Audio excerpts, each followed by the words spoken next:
Greetings,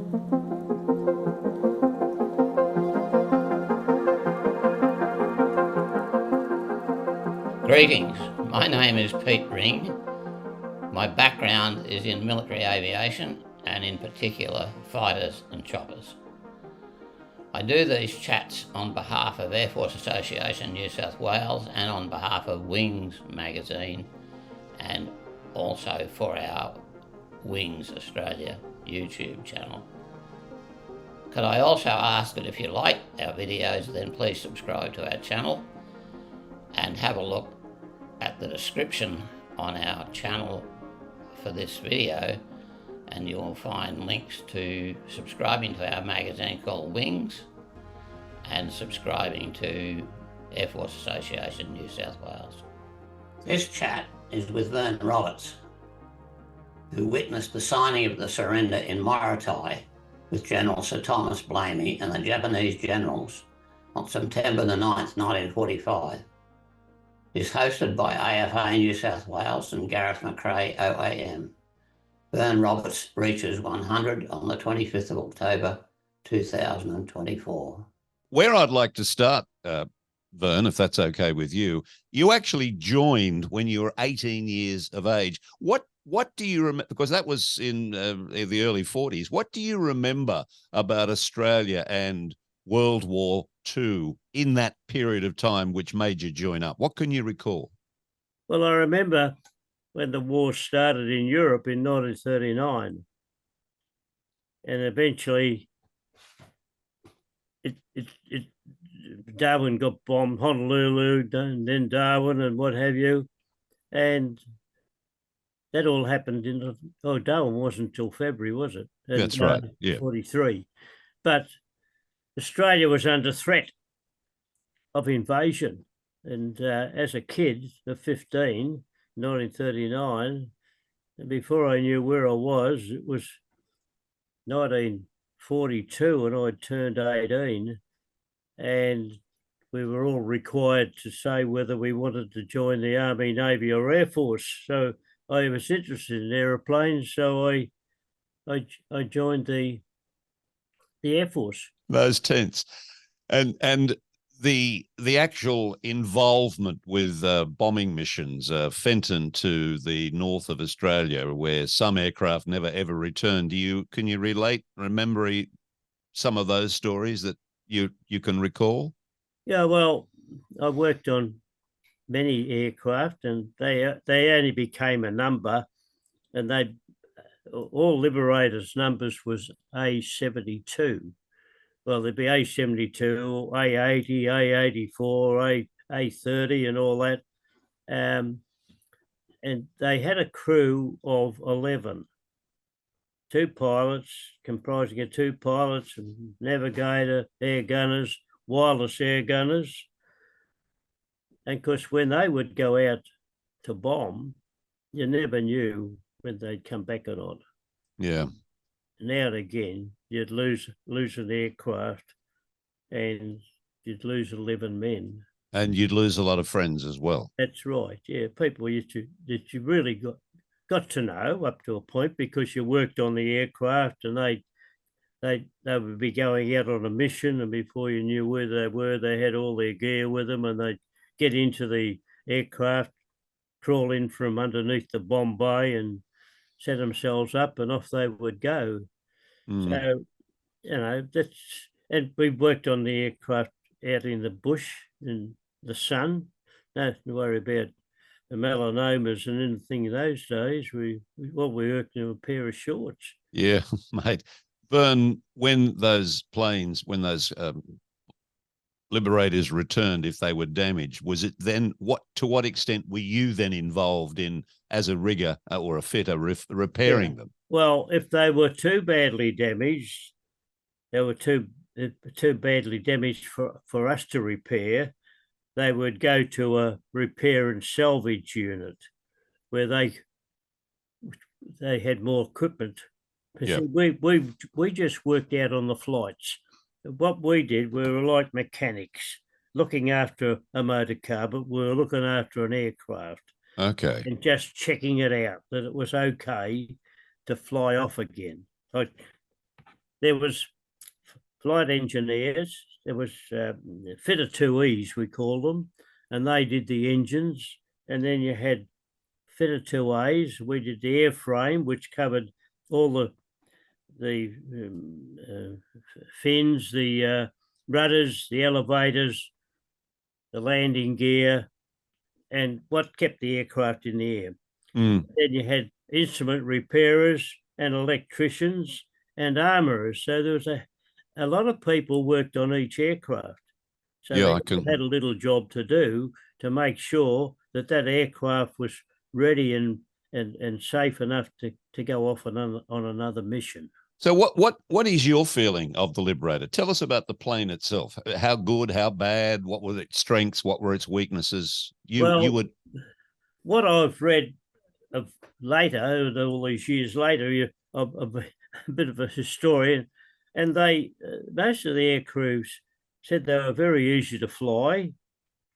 They could fly for 15 hours at a time with extra fuel tanks fitted into the bomb bays. They could fly for 17 hours. They could fly for over 3,000 miles, and they could fly at 30,000 feet. So they had oxygen. Yeah. And they had a bomb load of between 5,000 and 8,000 pounds. So, and they had about 5 different turrets: a front turret, a rear turret, an upper mid turret, and a belly turret, and side guns. So they were very heavily armed, but they all claimed they were pretty good aircraft to fly. Mm.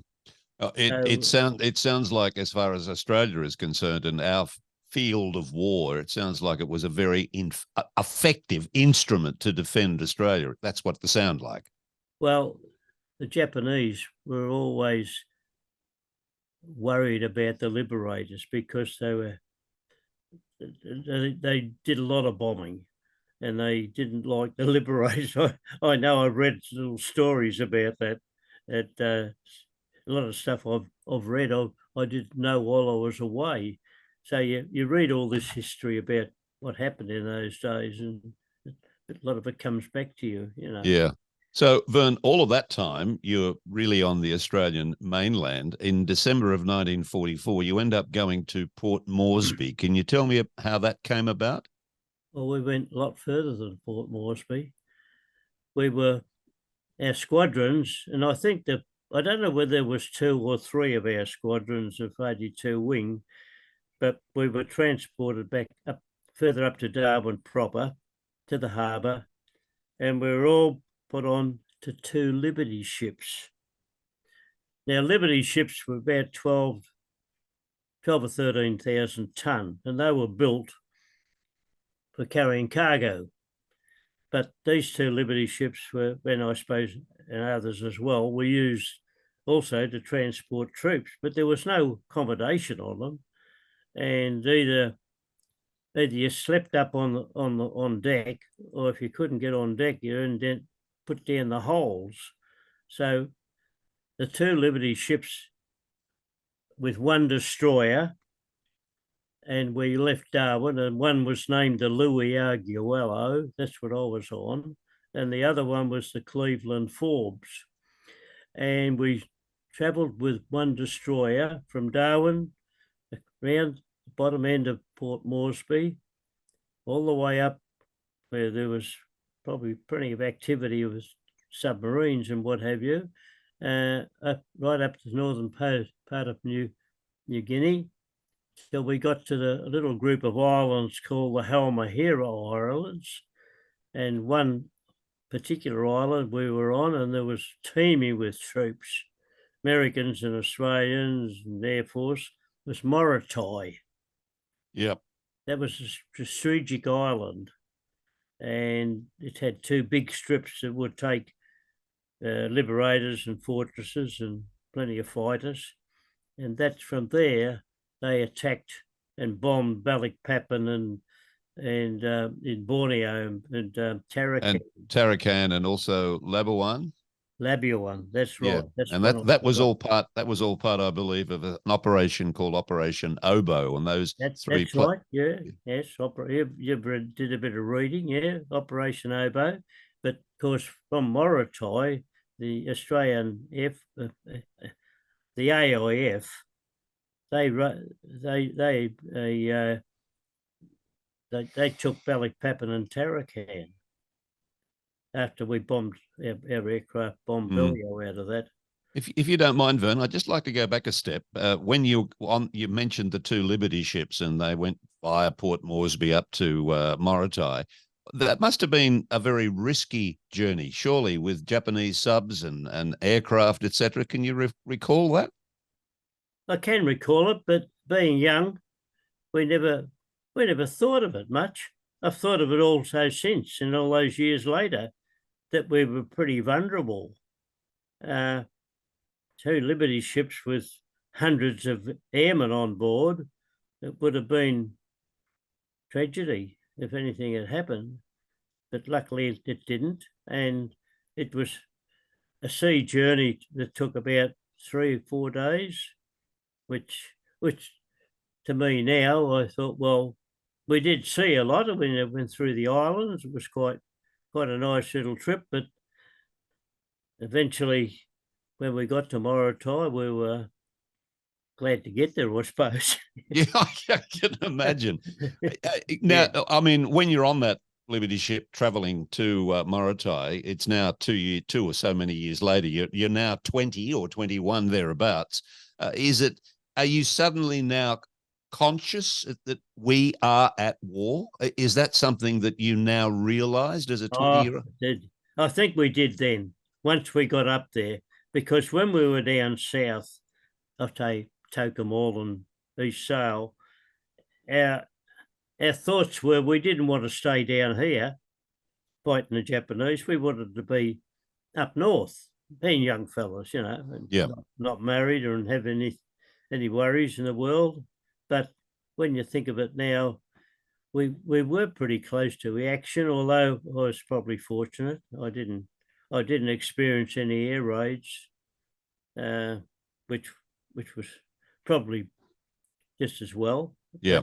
But, we were lucky enough. We were just that bit further back, being on heavy 4-engine bombers, you're a fair way from the action, because they could fly long distances, to do their bombing raids. And those planes, as you said, were very heavily armed. So if they were attacked by fighters, then they would have a good chance of defending themselves, I would imagine. They did. Now, you're on Morotai, and Morotai is a very important part of Australian history. 75,000 Australians fought in the 1945 Borneo campaign. And that, if you make that a comparison, if there are 75,000 there are only 60,000 at Gallipoli, and there are only 14,000 at Tobruk. So this is a pretty significant campaign for Australians. What can you tell me about that campaign? Well, I can't tell you much about the fighting, but I knew that Morotai was occupied by the Japanese quite a while before we got there. But that was part of where General MacArthur, when he left and was when he left Manila and he said, "I shall return," he came straight down to Melbourne. And that's where he set up his headquarters. But when he made the assault on taking back the Philippines, Morotai was one of the main places that he used because it wasn't far across from the Philippines, up in that area. Yep. So Morotai was a pretty strategic island in those days, and that he was able to retake the Philippines. Well, then after that, they used Morotai to further north, the Celebes and the group of islands, and then eventually Borneo, Tarakan, Labuan, and Balikpapan. So he used Morotai as a basis of operations. big base. And were you there for that entire time at Morotai, or did they move you around, or were you? No, I didn't. We didn't get to Morotai till 1945. It was early in 1945 because the war finished in August 1945, not August the 15th. Yeah, you've got a funny story, I believe, about that. You heard on the 15th of August, you heard a lot of gunfire and thought you were being attacked, but it really was your own people. Well, although we were technicians, they didn't have enough guards to guard all the aircraft, because each aircraft was strategically placed along the strips at night time, and we had to a roster taken by the duty officer, dropped off at each aircraft and stayed up with the aircraft at night. And we took something to rest on and what have you. Couldn't get in the aircraft, too hot. But this particular night, August the 15th, I was on guard.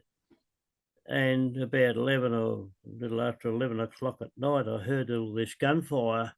And I thought, geez, the Japs have broken out of the compound, because they had many of them locked up in a compound, which they'd stragglers from the when they took the island. And I wasn't very happy about that. I thought, the next thing, the duty officer come flying down the strip in his Jeep, and he let us all know the gunfire you can hear is the boys down at the camp firing off their 303 rifles because Japan has surrendered. The war's over. Victory in the Pacific. So we were he didn't come and pick us up until daylight next morning. So that was a little experience that I had. And you were no doubt very much relieved to hear. Well, war was over after six years of war, because the war in Europe had finished in May that year, and we were in August that same year. Yeah, it's a long time between May and August when the Japanese actually surrender. And remember, naturally, the signing of the surrender, because I was there.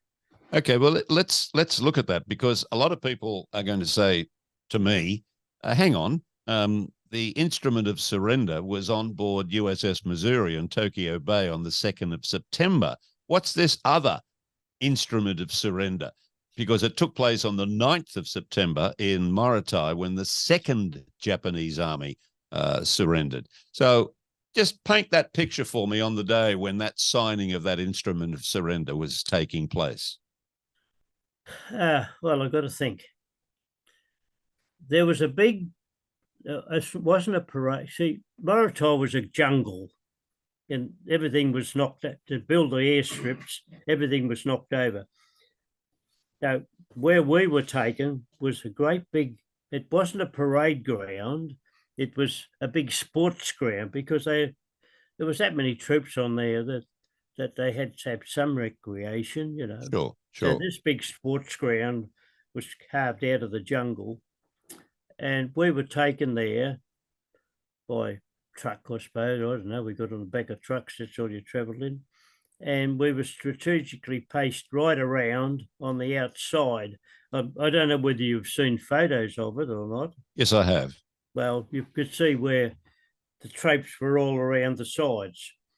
And I must have been pretty close, because I had a little camera given to me by my mother when I left to go north, and I took a lot of photos, but I took the little camera with me, and I got as good a photos with my little small fold-up camera as what the war correspondents took with their big cameras. Have you still got them, Vern? I got them here. They're only little small ones, and they're all placed in a framework now that my kids, only in the last 12 or 18 months, have put together, with the instrument of surrender in the centre, and all my photos around the outside of the Japanese generals marching up to Sir General Blamey, So yeah, he was a sir. Yeah, General yeah. General Blamey, that's for sure. Signing the surrender. So could you actually hear what they were saying? What Yeah, was it? it was audio. Yeah, big. Do you remember this? I'll just the very first sentence of General Blamey.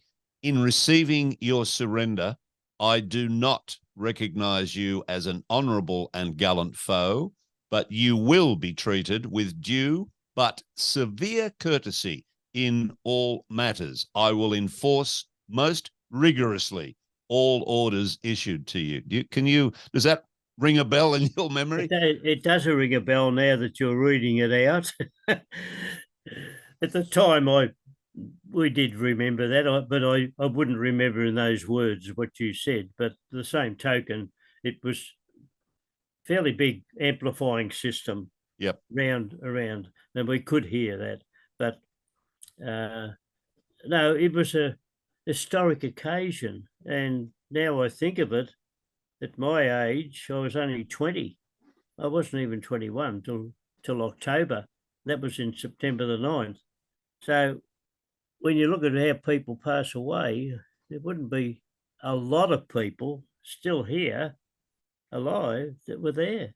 Mate, I feel I can't begin to tell you how privileged I feel being able to talk to someone. I mean, I have a reasonably good history knowledge of the period, but to hear it alive, to hear from someone who was there, I feel so honoured to be able to talk to you, Vern. And the fact that you are sharing your story it gives me goosebumps.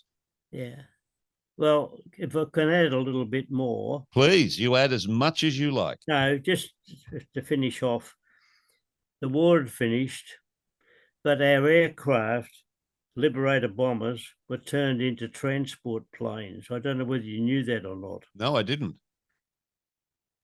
Well, our pilots were used with very small crew, 3 or 4, I suppose, and they were transporting prisoners of war and nurses and other personnel who weren't able to travel by ship, and they were flying them down to Brisbane and Sydney and Melbourne, flying back, pick up another group, and it would take about 26 people, because they had to put them in the aircraft in a little bit up the front, so many up the front and so many down the back, but they were just sitting on whatever they had to sit on, not very much.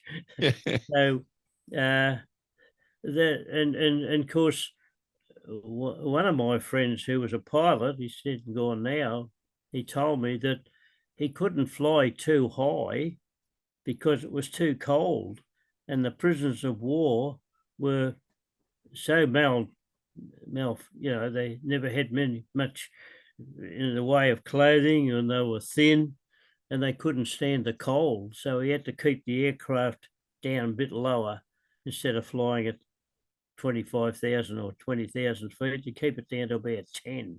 Right. Yeah.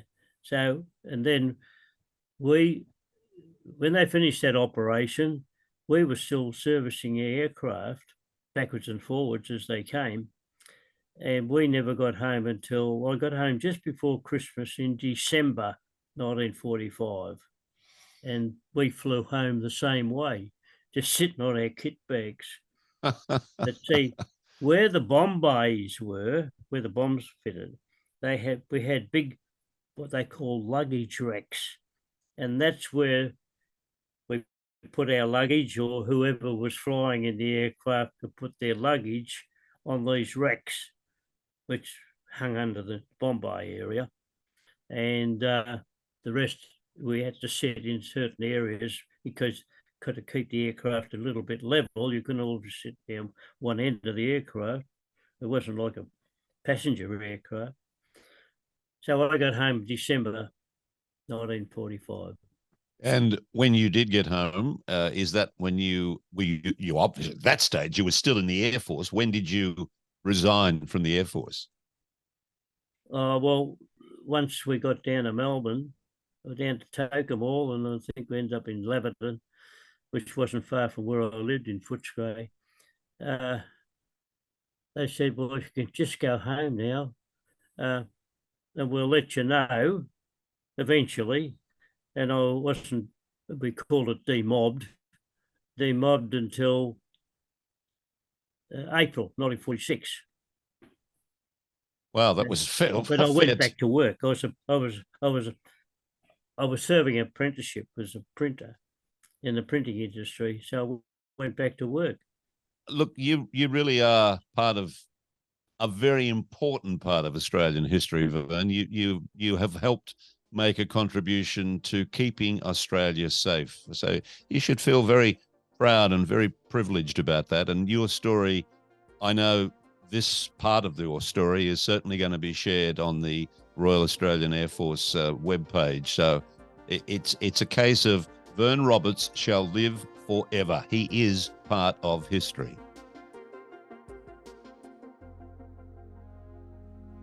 If you've enjoyed this chat, then please subscribe to our channel. Our channel supports veterans directly and indirectly. We are all volunteers. Additionally, if you go to the description of this particular video, you'll see links to the Australian Military Aviation History Association and links to Air Force Association New South Wales, and you'll see the subscription button to subscribe to our premium aviation magazine.